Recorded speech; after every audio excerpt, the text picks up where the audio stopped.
dominant, but that's not the only comparison he made. When talking about his offensive style, get this, guys. Embiid said, "I've always seen myself as just being like Kevin Durant, just moving all over the place, shooting off the dribble, handling the ball, crossovers, posting up." So, yeah, he's confident. Shannon, do you like Embiid comparing himself to both Shaq and KD?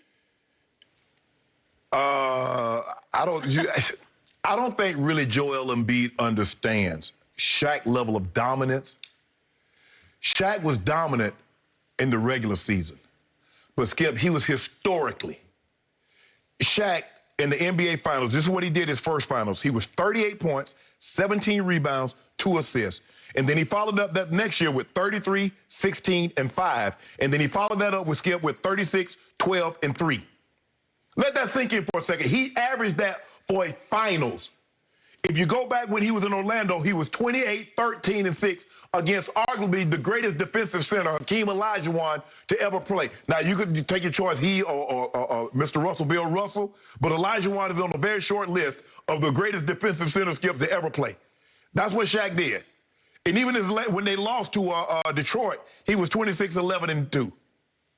So, Joel, while you're dominating in the regular season, and Shaq did that a lot because he was like 6 or 7 times first-team All-NBA from 2000 to 2006, first-team All-NBA. You're going to have to do what you're doing in the regular season, like what he did, Skip, that 36 points in what, 26 minutes? He'll have to do that. He'll have to do that when it counts. Because, look, Skip, I believe he's right back in smack dab in the MVP discussion because guys are missing. Harden's missing games. Kawhi Leonard's missed 14 games. LeBron's gonna miss 15 games. The only guy that's really Kevin Durant's missed a bunch of games. Jokic. The only guy I think he's gonna have to worry about is Jokic. Jokic's playing there every day, but now that Jamal Murray's gone, what are they gonna look like? I don't know if you're gonna give it to a guy that finishes in the fifth or the 6th seed. I don't know if he can get it. Aaron Gordon's been a big addition for them. Yeah, but Jamal Murray was that guy. And so, Skip, I'll give Joel Embiid credit. He's finally starting to realize, well, Shaq realized, I'm the biggest mofo out here. Let me play like it. I don't think Joel Embiid always played like he was the biggest, baddest mofo on the court. He is this year. Speaking of Shaq, Shaq's been all over him just because of that. He is now. He's playing like, y'all put him on me. Y'all disrespecting me. That is what he's doing. Shaq, anytime you didn't double Shaq, it doesn't matter who the center was. It could be David Roberts. It could be Hakeem Olajuwon and Lonzo Mourning. If you didn't double him, Shaq deemed that as disrespectful. No disrespect to the guy that's guarding him, but he said, y'all think this one guy going to be able to do something with me, 7'1", 325? Yep. Not on his best day. So I like what I'm saying. Now, I don't get that Kevin Durant. Kevin Durant is a very unique figure, Skip. We've never seen anything. Now, we've only seen one guy be able to shoot the ball at that size like Kevin Durant, that's Dirk Nowitzki. But Dirk Nowitzki didn't have a heavy pull-up at 28 feet. Dirk Nowitzki wasn't putting the ball on the floor and getting to the mid-range or getting all the way to the rim. Now, he can shoot free throws just as good as KD, but we've never seen anything like KD as far as size and skill. Yep. You know, Dirk can shoot it like he could, but Dirk wasn't putting it on the floor and doing all the things that KD could do. Okay. So I don't see the similarities with KD, but Shaq, he makes a very compelling point, but he's finally starting to realize, hell, I'm as big as Shaq. I'm as skilled as Shaq. He might be more skilled than Shaq. Shaq wasn't shooting no threes. Shaq wasn't pulling up from 18, 15 feet. No. But Shaq got your butt on the block. He was dunking on your head. I've told you before how I feel about Shaq, whom I covered all those big games in the playoffs and all that period with Kobe when they just tore the league up apart. Yeah, it wasn't fair. He was the most dominant offensive force I've ever seen in this league, but it was brute force. Yes. It was hard to referee and sometimes hard to watch. Now back to Joel. Yep. And I'm going to throw Ben Simmons into this because both of them have been talking loudly. They have a big showdown tonight. The Nets are back-to-back on the road, but it's at Philly. The Nets obviously had to play at Minnesota yesterday, so it made it a back-to-back. Right. It's supposed to be Monday. It's supposed to be Monday, Wednesday. So they're a little at a disadvantage here. But Ben Simmons took his shot yesterday saying, well, there's only one basketball. When we talk about the Nets, there's only one basketball, and you have to play defense. And you got to play defense. Okay. Kaboom.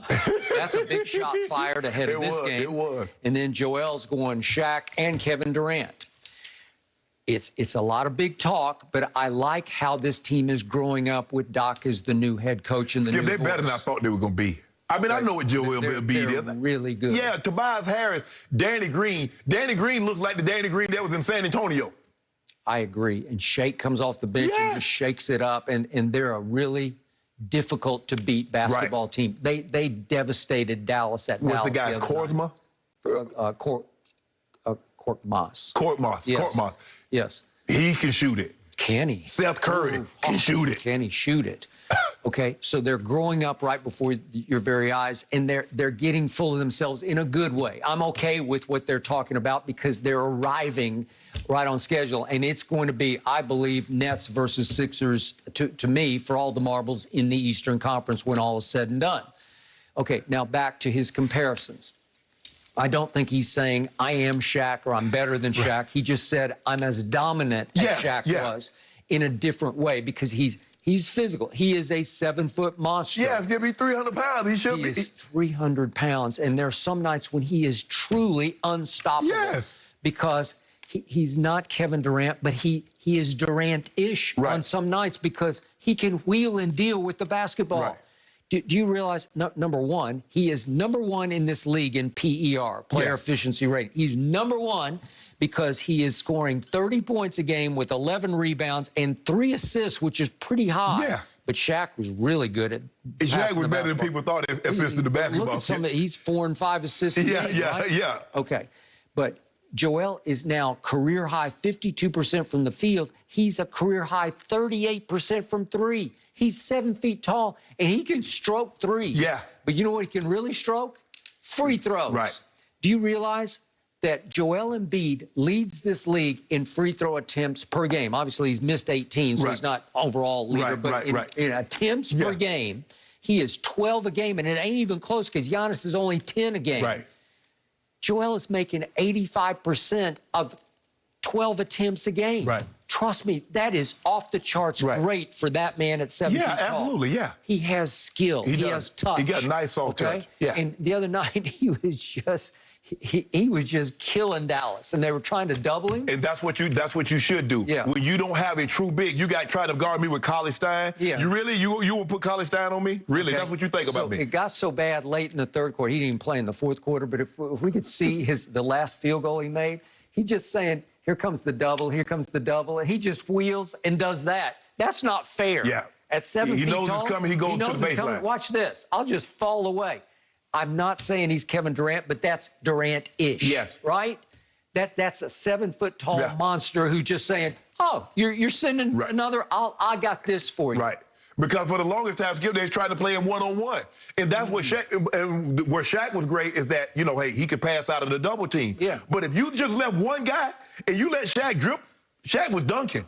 He's going to dunk every single time. And he might dunk over 2 of you. Yeah, exactly. He was literally unstoppable because he was just too big and strong. He was unrefereeable. And that's what Shaq realized. Shaq realized that I have a size and a height advantage. I'm not going to play small because you guys are small. Yep. Joel Embiid sometimes, Skip, I thought played small because he was playing smaller guys. Now, okay, I don't care if you got a 6'3" guy, y'all mess up and mess the switch up.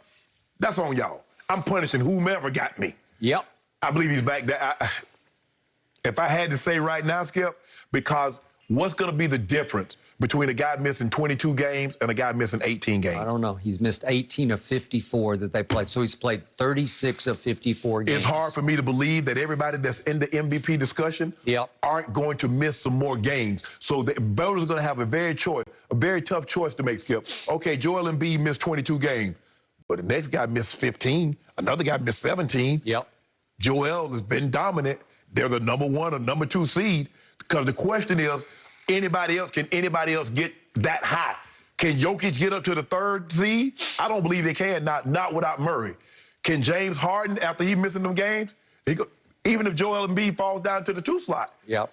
I've told you from the start, I got Embiid over Jokic any way, shape, or form. I'll take him. And I'll take him for MVP, even though Jokic just played. I don't know if he's played every game, but he's played almost. Yeah, I think he missed like 1. Okay, so I give you that. Yeah, and he's got he had like 4 straight triple, like 4 or 5, 6 straight triple doubles. I got it. But this guy leads in PER, and he has led this team to the top of the East. They're now tied with the Nets for the best record in the East, and they may end up with the best record. And if they do, even if he can keep his games to around